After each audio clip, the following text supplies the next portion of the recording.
The Biden administration is charging an illegal Guatemalan with stealing a U.S. citizen's ID and voting in the last 2 presidential elections. How'd that happen? I thought illegals aren't allowed to vote. National correspondent Bill Malugin has the story. Bill. Well, Jesse, non-citizen voting has really become a polarizing topic. Democrats say it's extremely rare. Republicans say it's got to be eliminated entirely. And an illegal immigrant is being prosecuted federally for it. And Angelia Maria Francisco, an illegal immigrant who had been living in Alabama, just reached a plea deal with DOJ to plead guilty to charges related to stealing a U.S. citizen's identity to vote in multiple elections and fraudulently obtain an American passport. Now, she'd been facing 9 counts of federal charges and agreed to plead guilty to all 9 of those counts.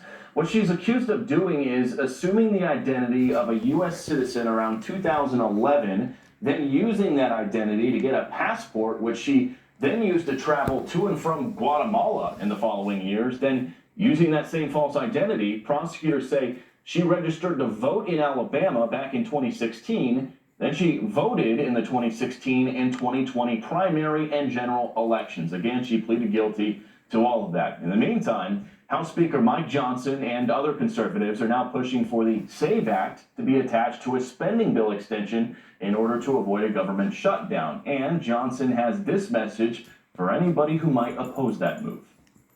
Let's see if they have the guts to tell the American people they want illegals to vote in these elections.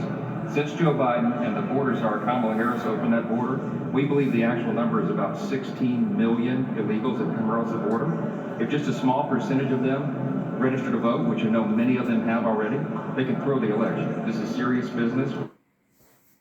And Jesse, Speaker Johnson says there's no fallback plan on this. He basically says it's pretty much attached to the SAVE Act or bust. We'll send it back to you. All right, we'll see what happens.